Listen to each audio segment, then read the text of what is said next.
Hey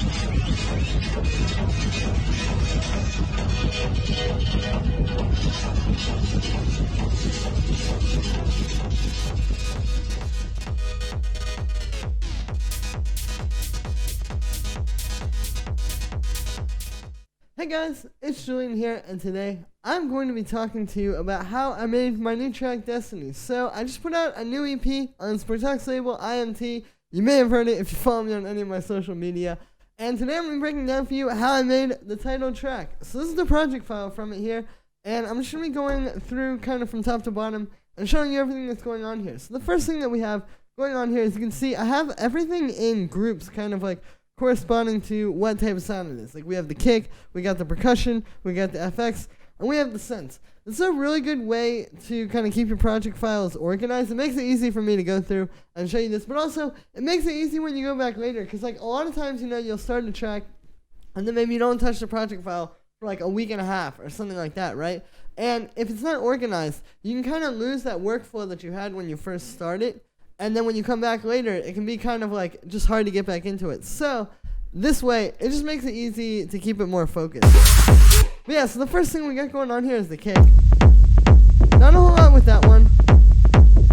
You can hear this is the kick. The one thing I will talk about here is this thing. So this is a technique I hear in a lot of techno tracks. It's something I haven't talked about so much on this channel, although I do it in a lot of my tracks.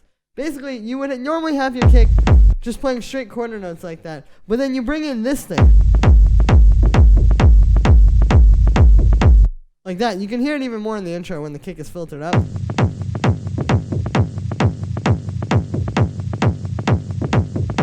That little sound. And it just kind of gives it something a little bit extra, you know, it's like a little bit more percussion. It's really easy to make. All this is it's a kick sample that I took.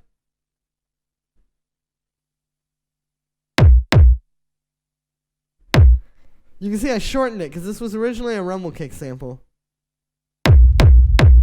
as you can hear. But yeah, so we just shortened it, and then you just put it through a bandpass filter. And then that way, it's kind of still focusing on that lower end stuff, but it's not so like, you know, it's not taking up all the low end where the rest of the kick would be. So yeah, that is definitely a good technique. Underneath that, we've got the percussion, you know, pretty standard stuff here. You can see, like, we have all these different little things, like the little fill sounds, like the snare, stuff like that. And then we have, like, our main hi-hats.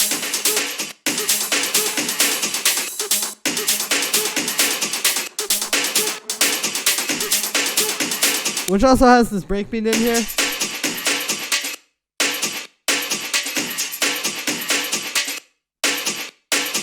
I was trying to get like some Tesla influence there, or like some Ski Mask influence, or something like that with the breakbeat. But I really like having breakbeats in these kind of techno tracks. It sounds cool sitting over top of the kick.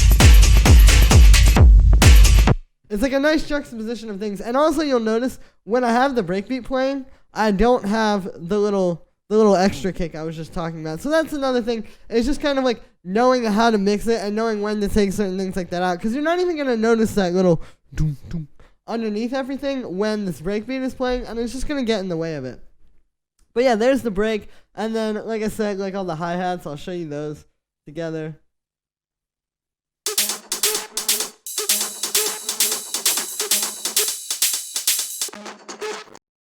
So we have like the hi-hats, and then we have this loop here,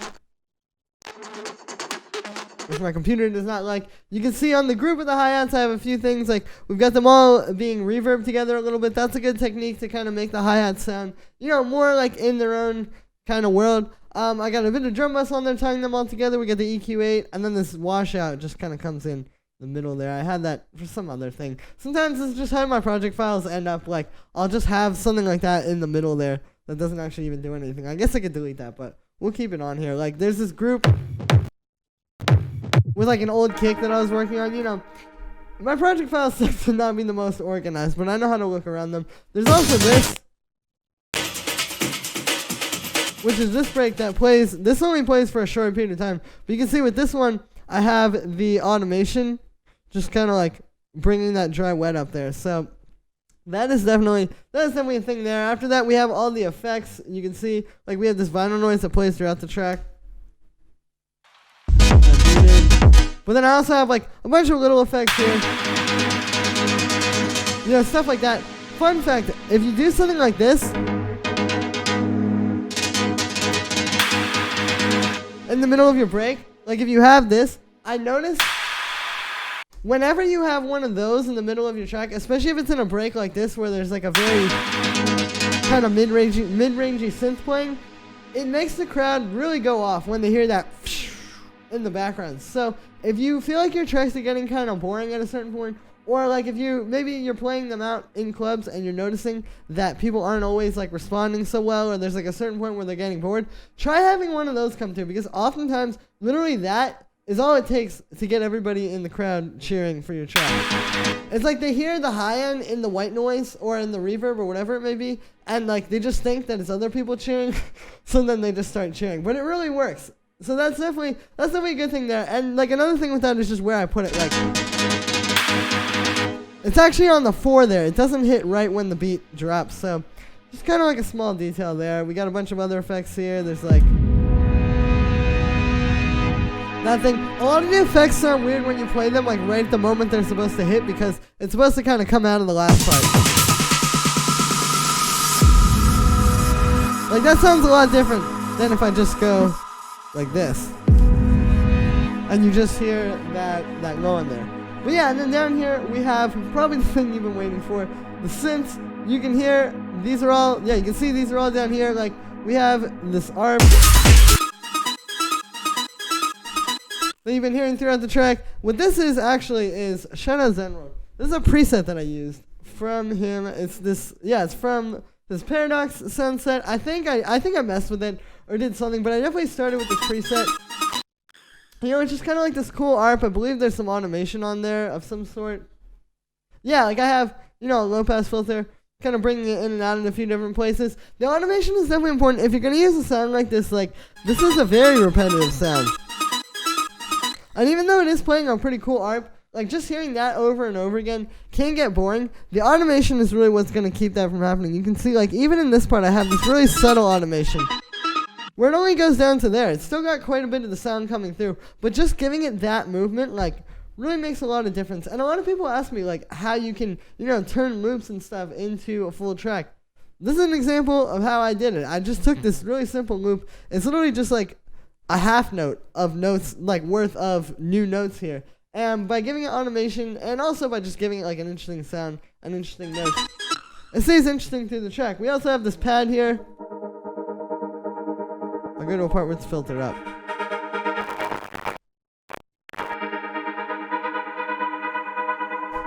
You can hear my computer's not a huge fan of this one. But yeah, so this is just kind of like a Transgate style pad. Basically, I started with this thing in the M1. It's called Afterlife. It's some pad preset. Super ravey. We have like these really dark minor chords playing. And then what I've got going here is actually I have Guitar Rig. Guitar Rig is really good. It's like a good way. It has a lot of different cool presets that you can use to kind of give your sounds more character like this. So that's what we have here. I use this Transgate preset where you can see it's basically just this step sequencer controlling this volume knob.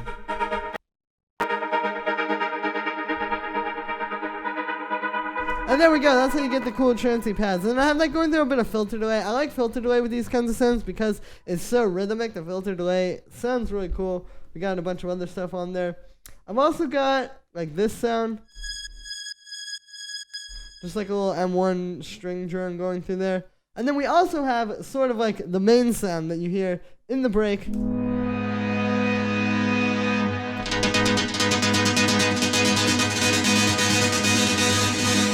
This sound. The way that I made this sound was using Serum. You can see what's happening here is we have, I'll just consolidate. Well, I'll show you these individually. You can see we have this MIDI here where it's playing like these super long notes and then they start getting faster and faster and faster. And then it goes to this point. And at this point, it's more so just playing like these little stabs. Like you can see, it's like,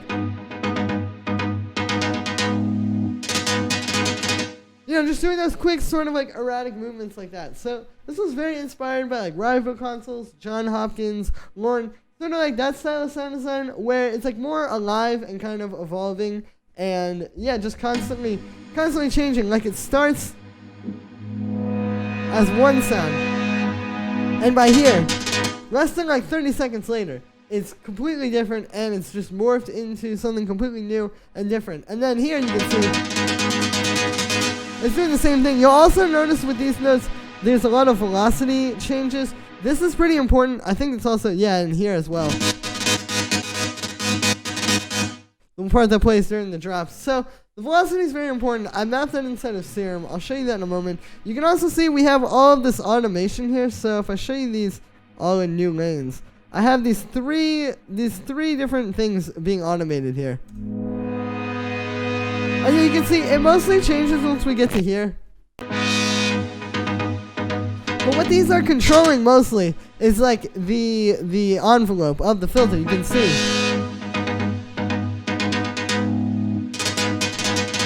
I've got that attack constantly being moved, and then we've also got the release being moved. So that's what's making the long held out notes kind of work. And then we're also automating the filter. You know, this is one of those things, it's a little bit tough to explain. It's kind of one of those things you just have to get yourself in the zone, like when you're producing, and really just focus and make something like this. Like, it's just so many things happening at once, and it's hard to explain, and it's also hard to recreate. Like, if you were to say, like to sit down, or if I even were trying to sit down and do this exact same process to make a synth, I just don't think that you could do it exactly the same way twice. But yeah, and you can see we also have the automation going during the actual drop as well, so that's just constantly changing the sound.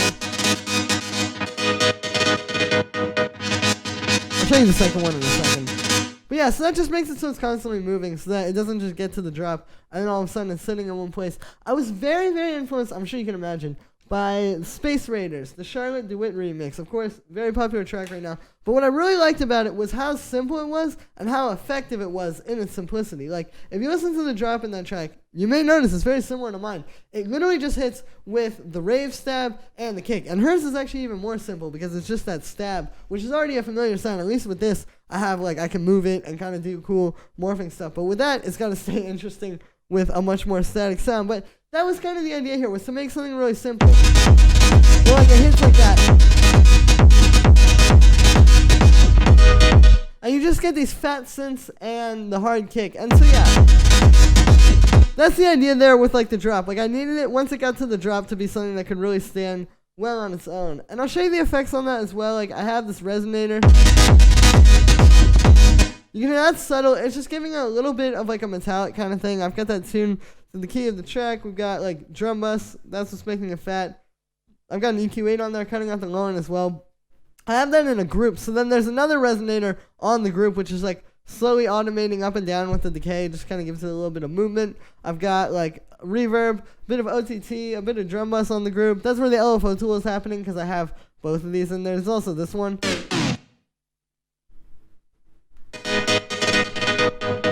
Which, to be honest with you, is a pretty similar sound, save for I have this chord here, and I think I changed the synth up a little bit. Like I said, with a lot of these things, it's difficult to really like go back and backtrack. And I don't think that if I was making a video, like while I was making this track, like if I was, like say this was one of my track from scratch videos, I don't think I would have been able to do this. And it's not so much that like I couldn't do that, but it's just like I said, it's like a different process. Like when you're just in the zone like this, just focused in, trying to make a track, you do different stuff, and so that's why this is, that's how this works. We've also got this little pad sample here, which comes in shortly. I have to solo it with this.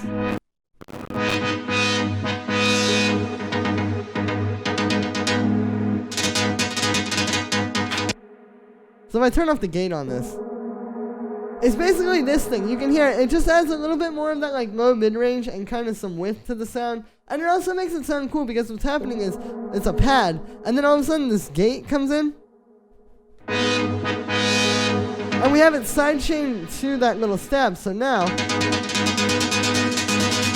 can see every time the stab plays, this pad is coming through. So it sounds like they're both kind of on that same gate. It's an interesting way to make the sound kind of evolve and morph more. And then the last thing that I'll show you with this track, there's my reference at the bottom. You can see I have this automation on the tempo actually. So this is for the slow part. This is part of what makes it work. You can hear, if I get rid of it,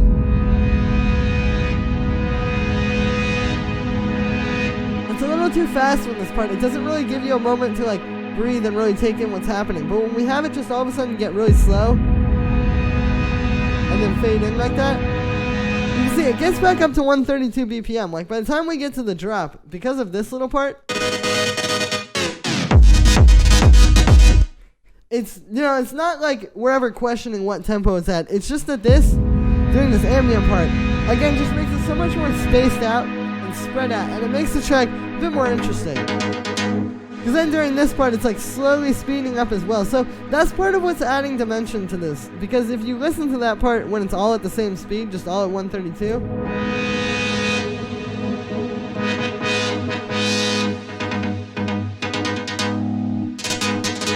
it's cool, but it's just not quite the same as when you're also listening to it speed up while that's happening.